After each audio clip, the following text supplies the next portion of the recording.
We thought maybe the best way to get us started, since we live in interesting times, though I know lots of people say that lots of times, but as of this morning, President Trump has issued 104 executive orders, and we're not going to drill down in any individual ones of these, but I think the point here is the scale of change that's happening in the first 3-4 weeks of the administration and likely to continue is really kind of the big news here.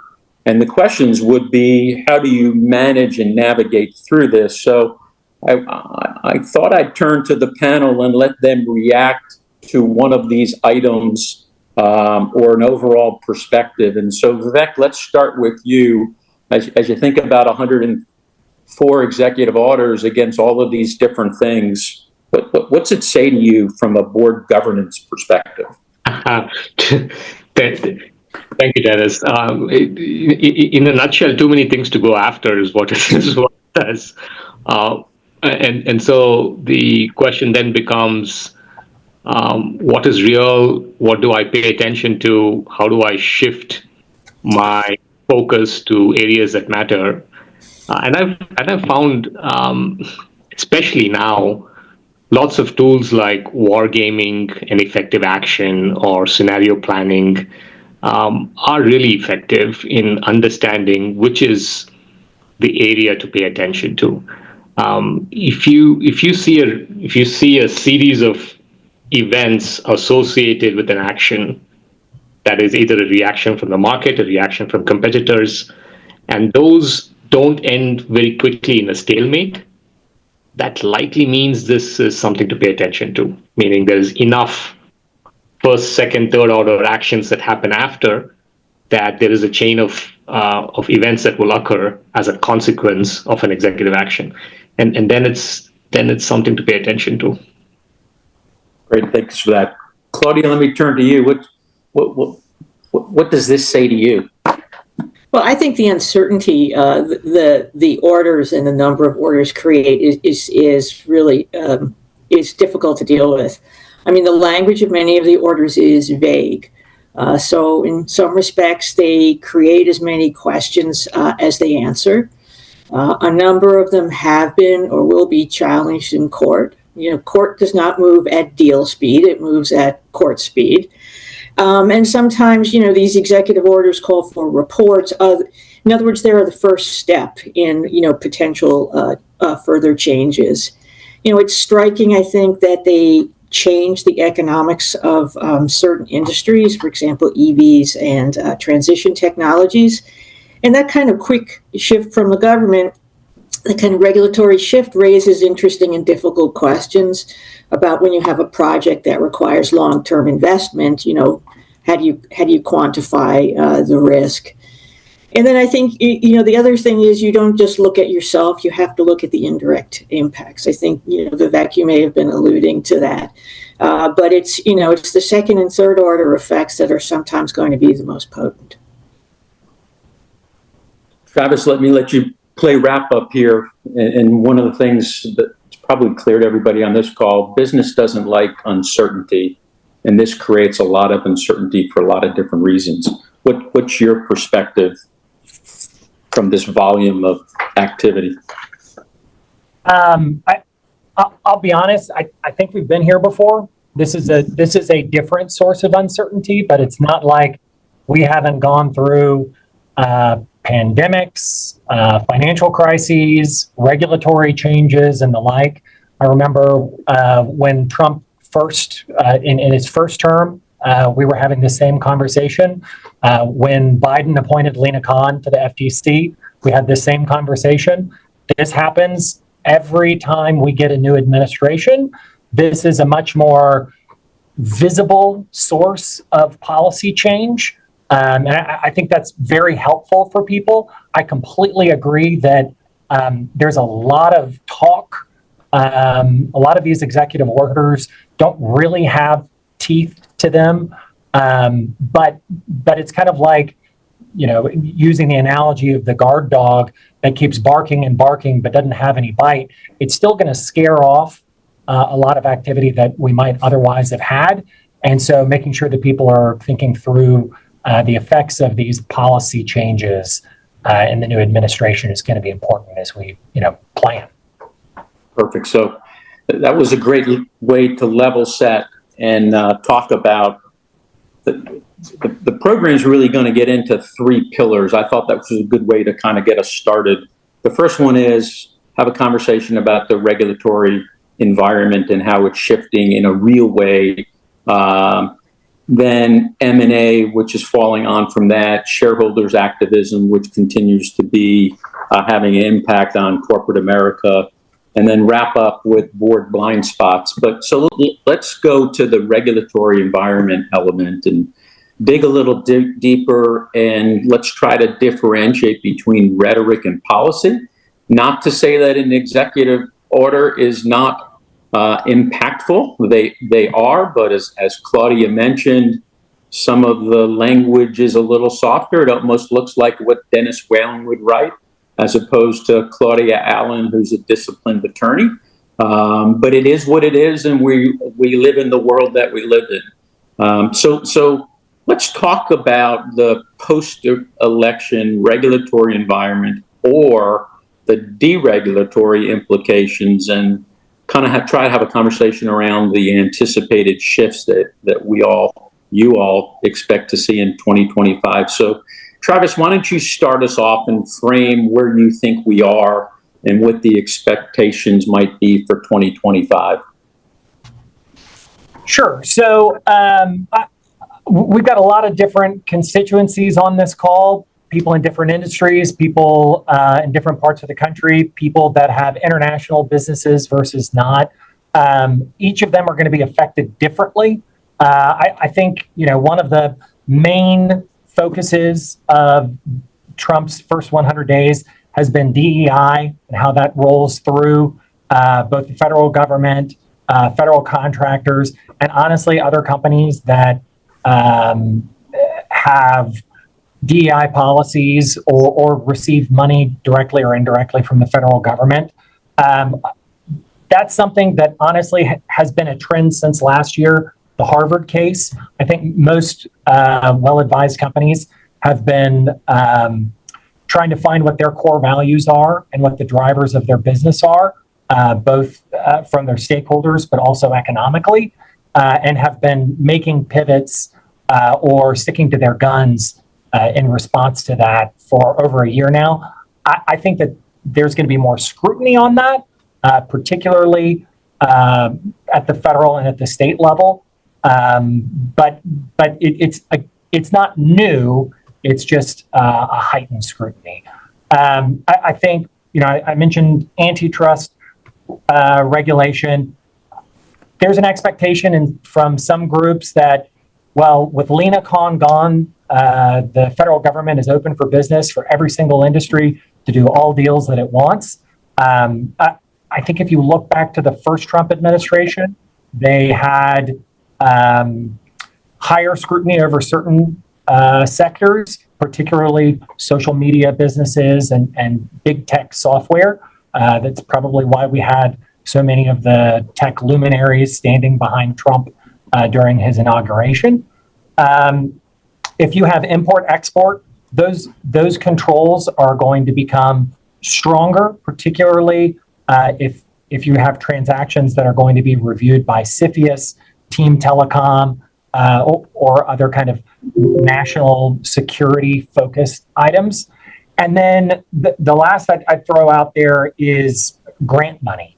If you are receiving money from the federal government, whether that is Medicare, Medicaid, whether that is NIH grants, whether that is energy, DOE, or federal defense, you should expect that the money coming, the review, and really this is for everything, the review and efficiency of government is going to be slowed down. The pace of government action will be reduced across the board. And so it's not necessarily deregulation, no regulation. It's, hey, I need to get an answer from the government, but nobody's picking up the phone. Great, thanks for that. On our prep call, you talked about something that predated Trump, so maybe share a little bit about that. We're starting to see a shift with some companies relocating from Delaware, which was the bellwether jurisdiction, to other states like Texas, like Nevada. Share some of the factors about how that's evolving, and how boards should think about those changes. Not all change is good, but you can't not be aware of things and make some conscious decisions as things around you shift. Yeah, so full disclosure, I am biased. I sit in Texas. I've been practicing Delaware and Texas law my entire career. There is a real Dexit question, like, should we get out of Delaware? Do I get more certainty if I go to another state? The way I frame it typically is you've got Delaware that has become very plaintiff friendly. It's not the Delaware of the 90s because of Caremark claims, derivatives proceedings, and the like. You have Nevada it's very difficult to bring a claim against directors or anyone in Nevada. And Texas is trying to take that Goldilocks zone of business certainty, but still being investable. There is actually a regulatory battle going on right now where Texas will be adopting statute after statute, and Delaware actually proposed, I think Monday, a new set of statutes to try and codify some business judgment and controlling shareholder issues. But right now, I mean, we have 7 different large public companies that are exploring moving to Texas. We have actively exploring, not just, hey, let's have a conversation. And several others that are probably going to follow suit. If you are thinking, hey, I may want to get a serious material transaction done in the next few years, but I'm not going to do it this year, it may make sense to move to Texas first and then go through the process of exploring that afterwards, so that you don't have to worry as much about the plaintiff bar second guessing you. Or if you live in a risky climate and derivative proceedings or Caremark proceedings because you have a plant explode or some other negative outcome isn't something that you want, there's a real economic benefit. And it's an economic question, not a legal question at this point between them. But Delaware is going to try and fight back. They are passing laws. They are going to find a way, if they can get it through the lobbyists and the plaintiffs bar, to mitigate some of the risk that a couple of their judges have created. Hey, Claudia, I know you love surprises, so let me give you a quick surprise. You're one of the 2 practicing attorneys. Well, one of the two attorneys on the call, deep in background, similar to Travis. Yeah. And most importantly, you're not based in Texas. What say you? I think Delaware had been a very easy play. There's been a lot of consternation in the last year or so, particularly as to controlled companies and the transactions getting hung up. And, that created an opportunity for a state like Texas, which is trying to, go down the middle. I think, the governor of Delaware is quite aware of this issue. And so that legislation that was introduced in both houses of the Delaware legislature on Monday simultaneously, without going through the usual process of going through the Delaware bar, probably indicates that has a good chance of going through. And what it really attempts to do is just restore for transaction planners some very clear rules of the road to eliminate some of this second guessing. So I think Delaware is going to fiercely protect its franchise. And I think, in terms of the relative benefits, I think Travis was alluding to, there's going to be a new court in Texas that's just devoted to business cases. But in terms of Delaware, some of the signal features are it has a really experienced judiciary, has a well-developed body of case law, and perhaps most importantly, in the deal context, it can move lightning fast compared to most other courts. So those are important issues to consider. Great. Hey, Travis, one question that came in from the audience. Over the last 5-10 years, Texas perhaps hasn't been perceived to be one of the most friendly shareholder states. How does this shifting court to a state that's not deemed to be friendly? I think I moved here and a client had a very major issue and went from no liability to billions of dollars based upon one verdict on one case in one small court in Texas. Why should people jump to this place with that track record? Yeah, so there's a difference between fiduciary duty cases and contract cases. Just to be clear, getting sued under a contract is one thing. People think about Pennzoil Texaco and that case law. There's another for being sued for fiduciary duty and the like, which is in Texas, you're looking at having a statutory business judgment rule. You're looking at not having a caremark claim. You're not having to worry about some of the procedural items that you have in Delaware. Delaware is a demand futility state. Texas is not. We start getting into odd procedural items, but at the end of the day, if somebody's wondering about, I think the question goes to cost of capital and large risk litigation. The contract claims hasn't changed. You've got that same exposure no matter where you are. What we're talking about is the jurisdiction of incorporation, and moving to Texas gives you more statutory certainty than you have in Delaware. Does every single transaction have absolute certainty? No, that's Nevada. And that is where you're actually going to have, potentially a discount on your trading, because somebody could sell the company out from under you and not achieve kind of an optimal price, even in a conflict transaction. Texas, you still have to have reasonable safeguards and the like. Got it. Thanks. Claudia, let me come back to you and ask you the original question that I had for you. Can you share how you guys are advising and coaching boards to deal with this volume of regulatory change and the uncertainty? Are we open for business? Are we closed? Are the phones going to answer when you ring? And how do you move forward on business? Because business doesn't really wait for administrative changes or administration changes. I think if you're asking about, the complexity of the environment, I think it's just a fact. We do have heightened complexity. And I think there are no easy answers about, how boards oversee regulation and compliance. I think, there are clearly a couple of major factors at play. First, the administration is taking, some new positions. And so it's important that the board be educated about what is changing in the law, and that management analyze the impact. So, one rather interesting one is the Foreign Corrupt Practices Act. There's suddenly a pause on enforcement, and this seems to be directed toward the bribery portion of the statute. But I don't think anybody should take that as a green light to relax their compliance policies. Other countries may have bribery laws.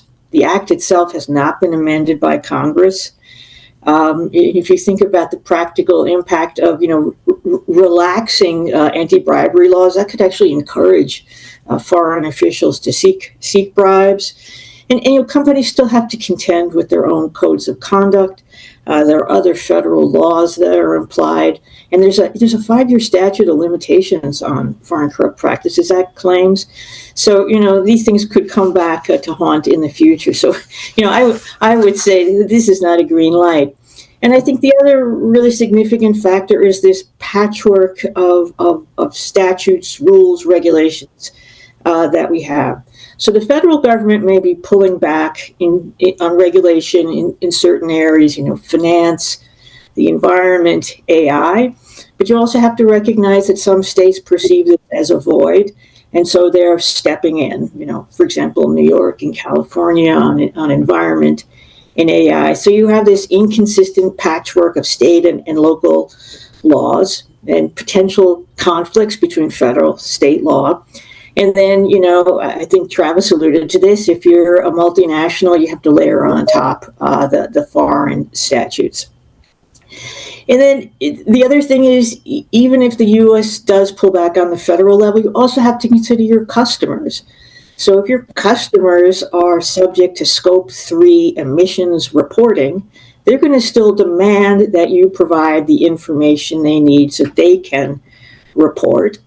Your investors are not monolithic. For example, if they're from Europe, they have a different outlook than many U.S. investors, and you also need to consider your own employees. But what can boards do?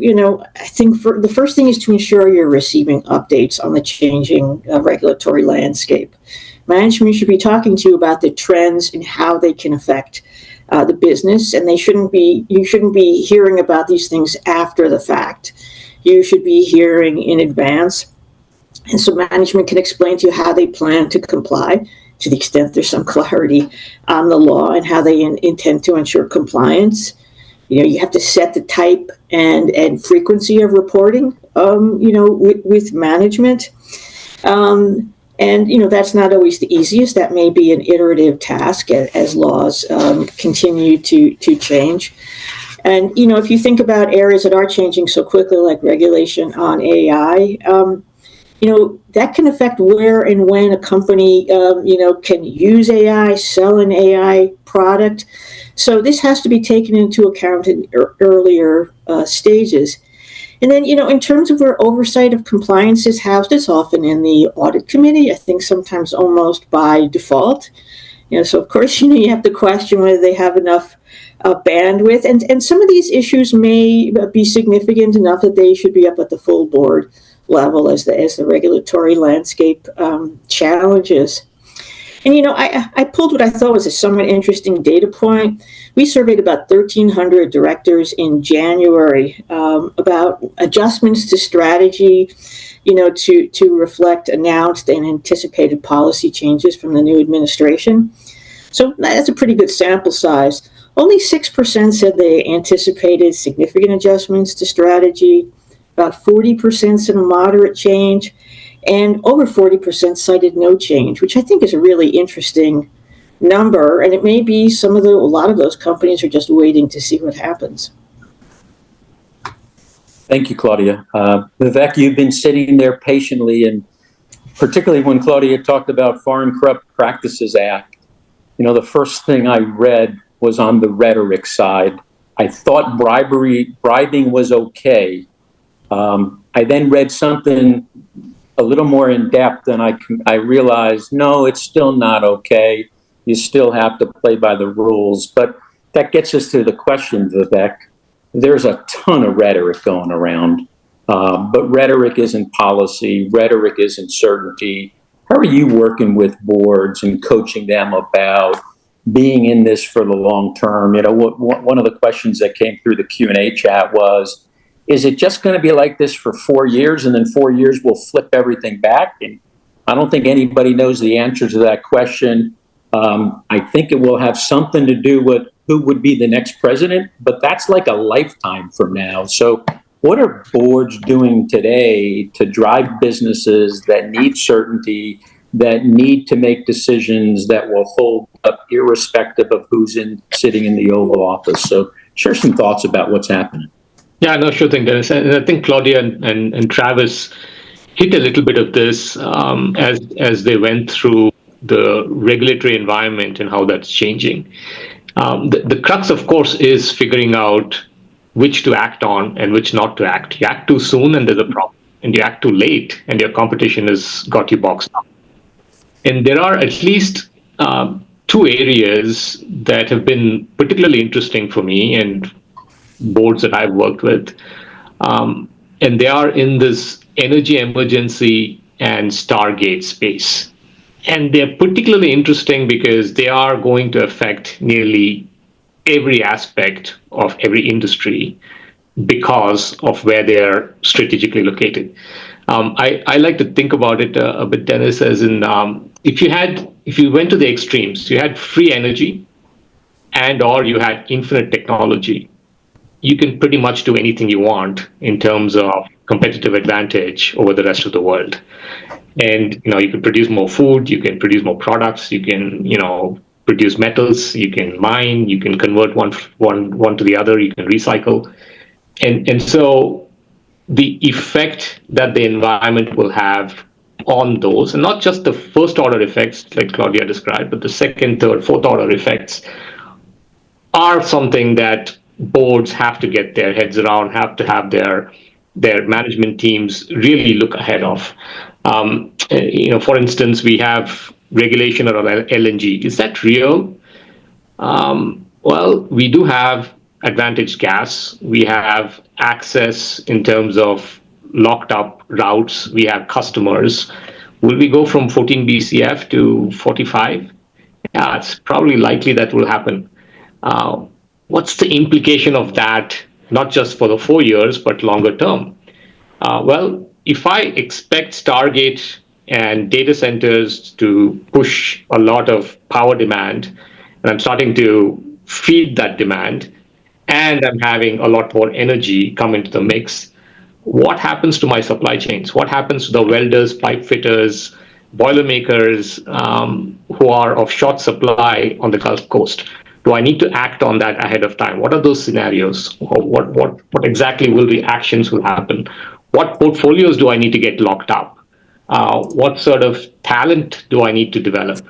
These are things that I think boards have to worry about now, because irrespective of which direction it takes in the near term, these seem to be durable advantages. So you have to identify those durable advantages, scenario plan them out, and then have the no regret actions in place. Great, thanks. We could probably spend at least another half hour on this one, but we've got two other topics that we want to explore with everybody. So let's turn to mergers and acquisitions and activism. As we were exiting 2024, there were just huge expectations for the volume of deals that would happen in one form or another. January seems to be a lot slower than those expectations would have suggested. January doesn't make a year, January doesn't make a trend, but Travis, let me now ask you to wear your co-chair hat from Baker Botts and talk about mergers and acquisitions. What's the landscape look like? What's the trend line in terms of, do we get to those expectations before, and what are some of the major things shifting how this will play out in real time, or the real world rather? So in my view, I think M&A over the next couple of years is kind of an overdue imperative for a lot of companies, for a variety of reasons. The main one is just pent-up demand, both for people that are looking to acquire in order to get the benefits of inorganic growth, for those that are trying to handle some of the uncertainty and the changes, the reshoring, onshoring, friendshoring, and then also on the supply side of companies that are going to be doing carve-outs, divestitures, moving out of certain jurisdictions where they know that may not be the best source of growth for them. And on the sponsor side, really focusing on capital recycling and sponsor monetizations, as a lot of those are due to a variety of headwinds against divestitures throughout the last administration. And so on a more global scale, there's going to be shifting in terms of things in different jurisdictions moving into different people's hands based on where they want to focus their supply chain or their operations. And on the U.S. side of the equation, just kind of narrowing down that focus, again, getting back to the regulatory aspect, yes, it will be a more permissive environment than it was. We don't have yet the benefits of a truly reduced interest rate environment that would really provide some of the leverage for the financial sponsors to get out there and be as aggressive as they'd like to. But capital inflows continue to increase. And I think that because of the expectations that people have of the Trump administration being more friendly to getting deals done, people are going to be more aggressive, or at least more willing to transact than they may have over the past few years. So we're just going to see, as a result of that, more deal activity.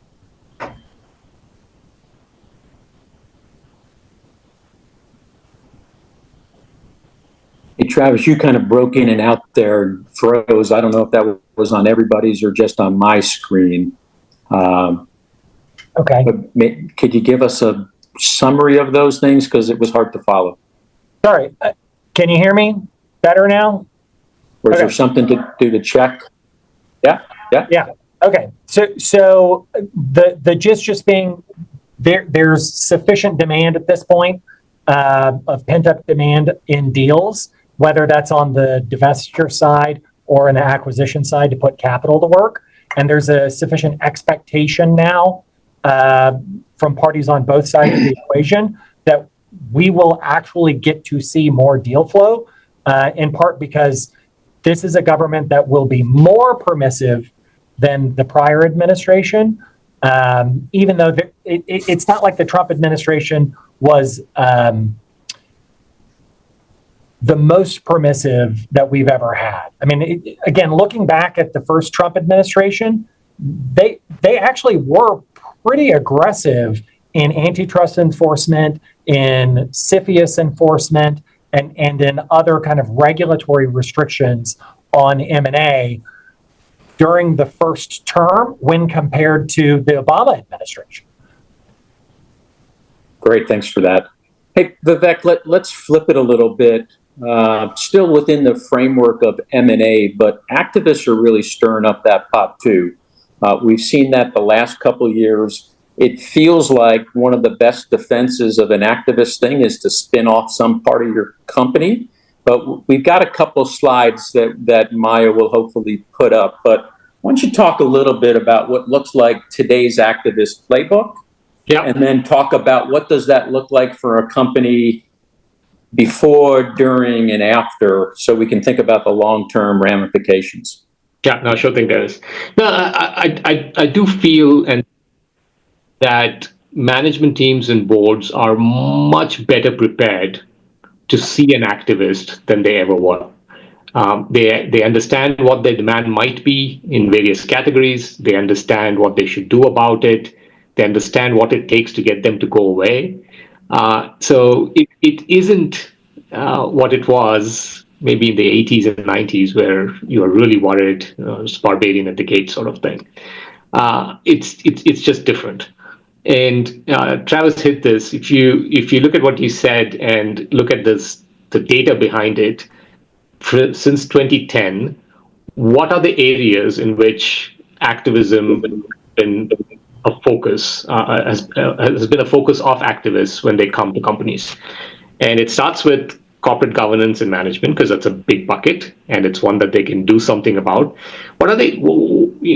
They generally come in with the intent of being able to change something material, see an outcome, and then exit, right? So if they don't have any one of those three things in place, then it's not so profitable for them to spend their time on a particular company.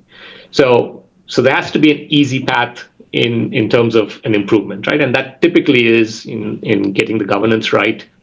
There may be pockets of M&A that might be interesting, and this is what I described when I talked about Stargate and the energy emergency, right? There'll be three areas. It's going to be around what happens with the supply chain farther down. It's going to be about portfolios and what can I do about it. It's going to be about strategic actions. And then we are increasingly getting comfortable with a higher for longer type of interest rate environment, which has implications for capital structures. it has implications for operational improvements in order to make up for those capital structures that will stay in place. So cost and capital management will be important. And I think if you take that and say, how do you prepare for it as a board? Who's likely to target you? And each one has a particular playbook, so to speak, as Claudia has described. And there will be a path for it. And then maybe hit the next slide as well, and I'll hit it quickly because it's got some data that is interesting, I think. This data says what happens pre-activist and post-activist. And it talks to what I said, they have to have an action that they take and get an outcome. And usually they're worried about that outcome in a 3 to 5 year window. And if you look at that, the actions that they take mirror the outcome that you get in that window, right? So you come in, you see in that purple line, once the action is taken, it outperforms the rest of the market. But then it isn't durable beyond the 5 year window. And typically activists don't worry about that. On the other hand, if you're a company, this is not so bad for you, because rather than comparing the 5 year to the market, if you compare the gap at the 5 year to the market to the gap at the 5 year before the activism, you're better off. So, in every which way, it isn't something to be feared, and it's something to be prepared for, is my sense. Great, thanks for that. Hey, Claudia, let me flip it to you. In at least my days on BLC, at least somewhere in that 10-year window, we used to use the term act like an activist from a board perspective. Right. And one of the comments said something very similar to that, act like an investor. Easier said than done, right? Because the activist has a team of folks that are doing all sorts of data analysis for them. Arguably, the board does too, but it's via the management team. And not all times are the management team really aware of how the outside market forces are kind of thinking about them. So from a governance perspective, putting aside, small bolt-on acquisitions, but strategic acquisitions, decisions to split up a company, decisions to sell off parts of your company, that's where strategy really comes into the mix. So with all these competing forces, how do you think about that, and what advice do you give boards? Well, I think you're not just relying upon management, right? I think, some healthy exercises are having, your investment bank or another investment bank help you look at your company the way an activist would, help detect, uncover any potential weaknesses, and then for you to act upon them to the extent you can in advance. There are usually signs also that an activist may be interested in your stock. Those are things you should be monitoring. You should have a stock watch. And you may want to do a survey of investor sentiment. Investors, when they speak to IR, do not always tell you everything they think. So, an investor sentiment survey can be, an early warning system. I think, when you're thinking like an activist, one of the things everybody should be doing now, and I think a lot of companies are, they're looking at their board composition. What are the skill sets on the board? Do they match the skills necessary to oversee execution against the long-term strategy? So some skills may no longer match up. Activists love going after long tenured directors. So, when you look at your board, you have to recognize these realities, and, you may do some rejiggering. Last year we saw a record number of CEOs shown the door, as a result of operational activism. So, I think it's worth, considering, whether the CEO is vulnerable, and whether the activist is trying to sort of drive a wedge between the board, the CEO. I think you also want to be doing things like looking at comparative performance. It's not just your performance, it's your performance comparative to your industry peers, 1 year, 3 years, 5 years. Another interesting issue is settling with activists. I think last year we saw a lot of companies settle very quickly. and, presumably in an effort not to have a protracted battle. But there's a little bit of a danger there too soon, with settling too soon, because you can have other investors with a similar thesis who then pile in.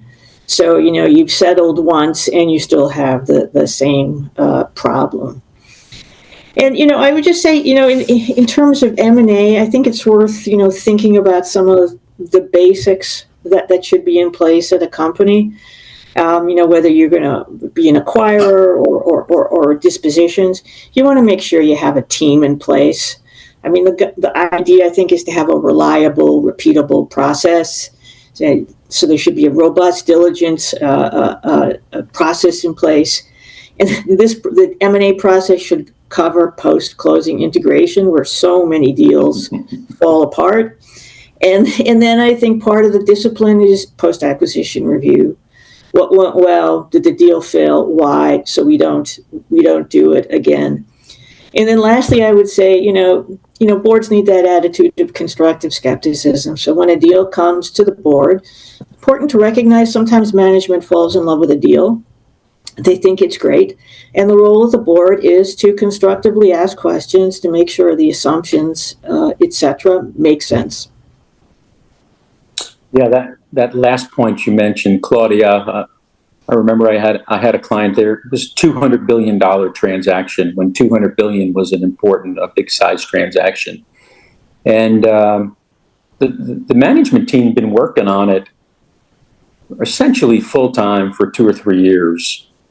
It was a company that was on their horizon for 20 years, right? Because they play in a small pool. Everybody knows who it is, and it's all about what product they thought was going to come out of the curve higher than the marketplace. And they went after it hard. It had international jurisdiction issues, right? It was a UK domiciled organization. And they were hot to trot, going back and forth, and stuff was showing up in the papers despite all the confidentiality agreements. And then all of a sudden one day it stopped. And the reason it stopped was the management team, at the behest of the board 2 years earlier, said, what's the cap that you would be willing to pay so that emotional adrenaline in the heat of battle trying to close the deal doesn't make you to take what could be a fantastic transaction to a horrible transaction because you wound up in the heat of the moment overpaid? How do people put in some of those guardrails to make sure you don't, in the heat of the moment, give away the company? Well, I think the numbers have to work. I mean, I think that's pretty basic.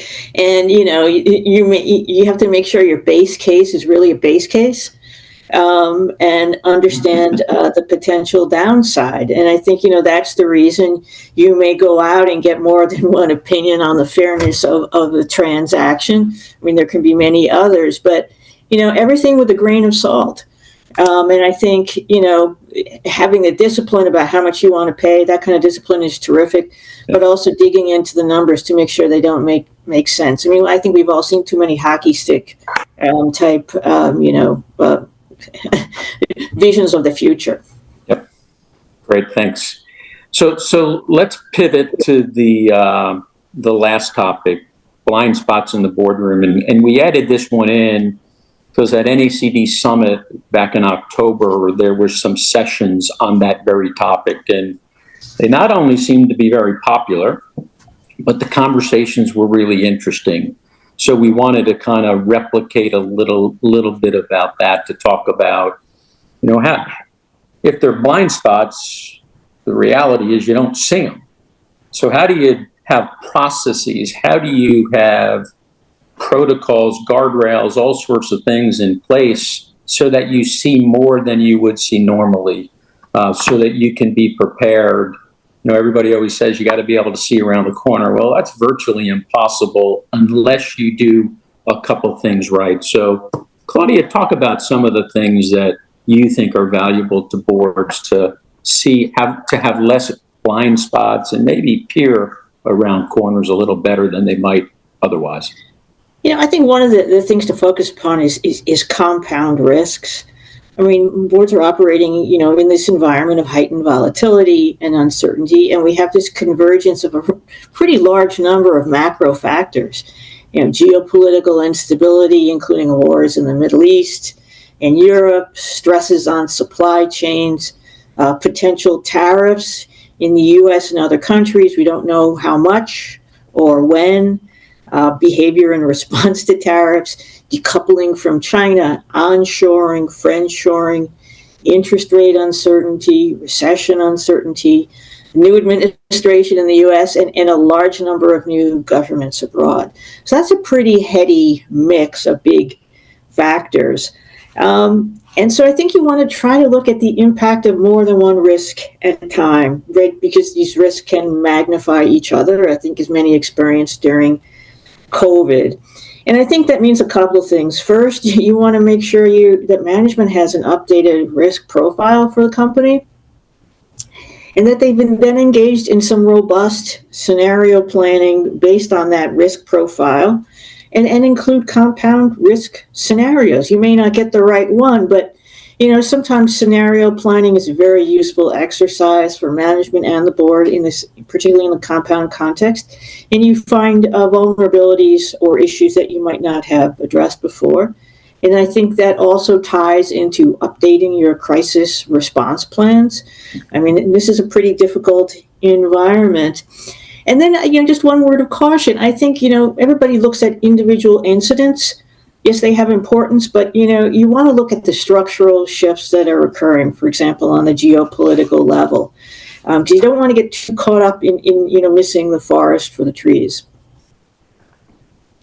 Travis, maybe take that a little bit farther. And there's lots of conflicts in boards, or there can be conflicts within boards. So how do you acknowledge the fact that there may be conflicts and make sure they don't take you in an inappropriate direction? Yeah, so the first and the number one thing is to disclose them, right? And people have to actually talk about them and explore them, as opposed to keeping them to themselves, or it goes into a D&O questionnaire and then never gets raised at the board level. If people have any kind of conflict whatsoever, the best practice is to make sure that the board is aware of them, and have vetted whether or not it will affect the process. And then the directors should not be taking a passive role, particularly in the context of a conflict. So I think a lot of directors, maybe not the majority, but many of them sit there and kind of receive information from management quarter by quarter, month by month. Things happen good, things happen bad. Management has a recommendation. They say, yeah, that's a good idea. Let's do that. And this is part of why activists feel a need to step in and kind of do the job for some directors, because they think that the board is not acting to maximize value at all times, or looking under every rock. But in particularly when something bad happens, or when a conflict arises, or when a material transaction comes up, or when you're talking about what is our strategic direction in response to a risk or a change, or just looking at the future, the directors really need to step up and ask questions and get engaged. And you got a million on this call and here who can help you think through the right questions to be asking of the management team. But the knee-jerk reaction of, what I need to do? I'm going to set up a special committee. I'm going to put some other directors on it, and then they're going to have a financial advisor and a lawyer, and those people can make all the decisions for me. That's usually not the best route. It can be if there's a disabling conflict, but it shouldn't always be, let me get somebody else to make the decisions for me. The lawyers should not be making business decisions for the directors. The financial advisors should not be making business decisions for the directors. And when there is a conflict, the answer is not always a special committee.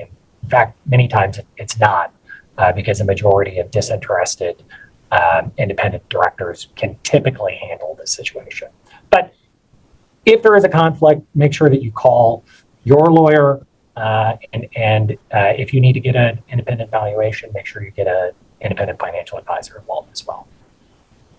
Vivek, let's turn to you. You made a really interesting comment last week about how significant some changes from AI, and the comment that a CEO made in terms of what he was prepared for based on 20, 30, 40 years of experience and what's happening today, and how does he recognize that there's a shift that's so significant. Yesterday's performance doesn't necessarily influence tomorrow. I thought that was a pretty insightful comment by that CEO. Yeah, no, it was, Dennis, and it's a tough one to do. It's tough to get in front of your board, in front of your leadership team, and say, everything I've done has prepared me to take the CEO job, except for this disruption. I don't know anything about it, and that is the nature of the disruption with AI. It is new, and it is one that you could not have looked around the corner, even if you were an expert. Some of the questions that I get asked in boards will say, come and speak to us about AI. Some of the questions I get asked are indicative of that. The most recent one I was in, one of the members asked, what's the metric I put on my management team to understand how well they're doing on AI, right? When I look at complexity in the organization on technology, I have a technology spend per person. I have a really good understanding of number of applications I have to do a particular process or task. I can count that. So what should I do with AI? And my answer is, look, if you're going to put a metric like that, you've actually not really understood what's going on with AI. Right? We just talked through agentic AI in terms of how agents will function and support activity. And if you truly understand how that would change your workforce, you have to get to the point, the logical answer would be that they are actually part of your workforce. So the way you measure those agents are going to be the way you measure your workforce. It is, just in terms of span of control that you have, in terms of complexity of people that you have, it's the same thing with agents. They're going to be part of your workforce. And so you're not going to measure them in any way in the traditional technology lens. You're actually going to measure them much more in a people lens. And once he heard that, he was like, well, yep, that's right. Now I get it, right? I have a completely different paradigm shift to the way I think about the problem. So what do, right? You don't put those metrics in place, but you do put things that are no regret actions, and those that you can measure, right? How is your data foundation? How are you doing on a responsible AI framework? Is it associated with your legal framework? Is it associated with your risk framework? What am I doing in terms of getting training in place? What am I doing in terms of getting the right partnerships? Because I can't get every element of this in that transition myself. And that's really the answer, Dennis. It's all of those things. But Vivek, boards love to have metrics so somebody can give them a report and say how they're doing, how the company's doing versus the metric. And boards have skill matrices that say, I got all the right skills around the table. So is the short answer, all boards need to add one AI expert to the team, and that solves everything? It doesn't solve everything. There's a technology quotient that has to be, you can measure this, right? And that has to rise in boards. It's not quite where it should be. And the person that you add should be responsible for raising that TQ to the point where a question like, can I measure AI the same way I measure applications, is not asked. There was Go ahead, Claudia. No, I was just saying, it's the proverbial question of, the real estate around the table and who fills it, right? And, I think the general advice is you want people with breadth, not just a narrow skill set. But underlying it all, the board needs to understand how to oversee the subject. So either you have people on the board and or outside advisors or advisory boards and continuing education. I mean, I think it's a process, but what is needed today may not be the same thing that is needed tomorrow. Technology continues to change, so I think it's important to take a little longer term perspective. And as to skills matrices, people approach them different ways. You look at some, and most directors have a little check mark next to almost every skill. For others, it's, they give you the top 3. Some define what the skill is, some don't. So I think that's, it's an important discussion for the board to have. And you don't want to end up in the position where there's just one person with deep expertise and others think they can defer to him or her. I mean, it's problematic from the point of view of fiduciary duties, and it doesn't involve the type of group decision making that boards should have. There was a question that came in, and Claudia, you touched upon it a little bit. You said make sure you have a crisis management program. You didn't use these words, but instead of a book on the shelf with dust, something that really can be launched at a moment's notice. And the question that came in was kind of using the analogy with the airline crashes in the last couple weeks, 3 of them. How do boards manage through those public incidences in a productive way for the organization and for stakeholders? Well, I mean, I think first it's understanding what kind of crisis preparation plans are in place. There should be some basic protocols. No crisis typically pans out exactly the way anybody had thought it might, but you need to be able to have internal, external communications. Who speaks for the company? Making necessary interactions with law enforcement, etc. And, from the board's point of view, you want to make sure that the board is there and informed, but it's not overwhelming management, because management's job is to manage the crisis. So, you may have the chairman of the board, the lead director as the liaison for communications and questions, because you want to make sure that management can really deal with the crisis. But advanced preparations, table topping, have the board participate at times, or, watch, and then update the crisis response plans in response to what you find from those exercises and in response to the changing risk profile. Great, thanks. I'll add one thing to that. Sure. I think boards don't get enough information very often, and that's just over the course of the year and over the course of time. They're not getting as much information as they really could from management in order to understand the risks of the company you don't have to be a boots on the ground level, but really get some kind of understanding of where are the sources of risk, how do we plan on addressing these at a kind of monthly or more frequent understanding of when these types of things can come up, because there is seasonality to a lot of the risks. And then once there is a crisis, I think a lot of boards, the more experienced directors will understand, hey, I'm supposed to be getting daily updates as this is happening, or weekly, depending on the type of crisis. But there are other directors that may think it's okay to kind of say, okay, just call me back when you've got an update that's worth hearing about, and not kind of pushing management to get them more information so that they can have, NACD always says noses in, fingers out, but really be exercising that duty of oversight of the management team and of the management of the company. And these things actually play out in real life. So I know the example there was about plane crashes. Boeing is still in litigation for its Caremark claims related to, did they actually have board level oversight of airline safety?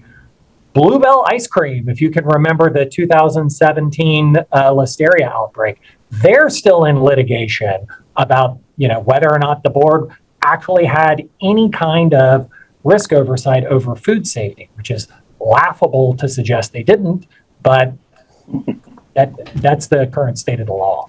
So I guess the last point on that, memorialize that you're doing that oversight. Travis, I cringed a little when you said boards don't get enough information. And I immediately interpreted that to be data, pages, slide decks, that stuff. What you're really getting at is knowledge and insights. But there's a responsibility for the board to connect some dots, right? And be an active learner and student of the business and understand the people ramifications. And it goes back, Claudia, I sure hope this is still the board leadership center.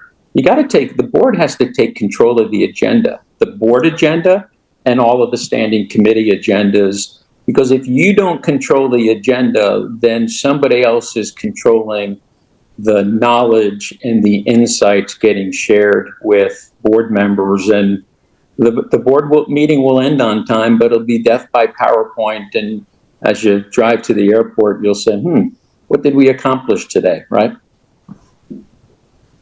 So we've got about 10 minutes left. Let's go to, I'll designate it the lightning round.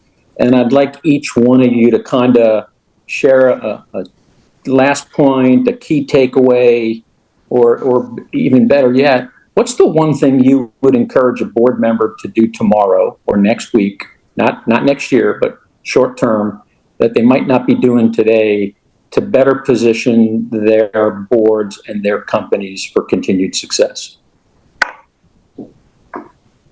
I'll let anybody pick to start, but Okay, I'll go.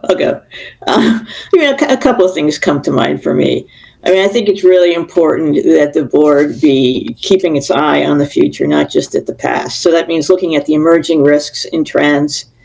And, so too often the focus is on the last crisis or the quarter just completed. So, keep your eye on the future. You need to have time to talk about what the future holds. And, have management do scenario planning that can help guide your thinking. And then I think, the other really important thing is, I think for all directors, level up your understanding of tech. There needs to be a basic level of fluency in the boardroom. Currently, it's Gen AI. It's not the last technology. So, you need to be aware enough of what the technology means and educated so that you can make, you can ask good questions and help guide the strategy. And I think the other piece of that is ensuring that management has in place an adequate data governance program. Data is increasingly the lifeblood of Gen AI and of business. And I think that's an area where I get a lot of questions lately. I think all of a sudden people are waking up to how powerful it can be. Vivek, you were almost first, so what do you second? I'm sorry. No, please. No. Claudia hit a lot of things that were on my mind. If I had to just pick two words, it'll be balance and learning. And there is just so much noise that occurs in terms of information that is thrown at us today, that balancing all that information into things that matter in the short and long term is incredibly hard. It is so easy to get into whatever the zeitgeist is of the day, and then that becomes the agenda that is driven, and that isn't the role of the board. It isn't the good role of a board, right? So that's one on the balance. And then Claudia hit the learning. Things are changing so fast, which is why we are bombarded with so much information. And if that amount of time spent learning is not adequate, then the questions that have to be asked, just take the Gen AI versus agents versus orchestrators. If you don't have a sense for those, then you are going to ask questions that would lead to effort being spent in the wrong space. So for me, it's balance and learning. Great, thanks. Travis, take us home. And so the answer of what boards should be doing is they should hire Vivek and Claudia and Travis, and they can help you solve all your problems. I think the real, in my view, is, look, I advise boards and committees, and I advise management teams and the company, right? But when I'm advising directors themselves, I tell them you have to have a sense of agency. Like, this is your company, management works for you. You are the one that's directly responsible to the investors, to the shareholders. And if there is anything where you do not feel comfortable with your knowledge, if you don't feel comfortable with your information flow, if you don't feel comfortable with the current risk appetite, with the strategy, you have got to raise your hand and actually act upon that in terms of talking to your board chair and then getting the information that you need in order to exercise that agency. I think there are a lot of people that take a passive role. I get it. This is not the 1980s where directors just kind of rubber stamp stuff. That's not the world now. We talk every single year at NACD about how being a director is more and more like a full-time job. That's that's kind of where it's going. And if you're not in the boardroom, you're talking to management, you're talking to directors. Sometimes you're kind of doing that skip discussion and talking to people below the C-suite, or you're talking to advisors, or you're educating yourself, both on the industry, on technology, and things like that. I see a lot of recommendations on sources to level up technology and Gen AI. I'll say one thing in terms of Gen AI, download to your phone like ChatGPT or Gemini. I'll just say, consider which country you live in before you download foreign apps onto your phone. But you absolutely should get an actual feel for it, right? It's kind of like somebody teaching you how Facebook worked, but you've never actually used it. You're never going to understand it with a level of fluency to actually be useful. But there are plenty of folks like KPMG and Accenture that do technology trainings as well that I hope people consider. There's a couple questions in there. We don't have time to kick it over to the panelists, but the questions about how do I, as a director, level up my understanding of AI if you don't come from that background. And I can't find the specific post, but it's on LinkedIn. That's not a paid political announcement, but it's on LinkedIn. Look for Nora Denzel, Denzel. She posted something that was something like, there's 6 things you ought to do if you're a director and you didn't grow up in AI, which is probably 99.9% of the director community today. One of them is to read the NACD Blue Ribbon Commission that was released last year.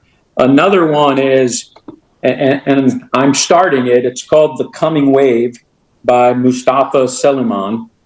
Read that. And the third one, and I'm in the third one, well, the book's the third one. The one that I'm in is, there's a course, 14 hours online that you can do for free that helps you understand AI. I'm on like hour 5, so I'm muddling my way through because it's our responsibility as directors to educate ourselves so we can participate in a conversation and understand what the conversation's about.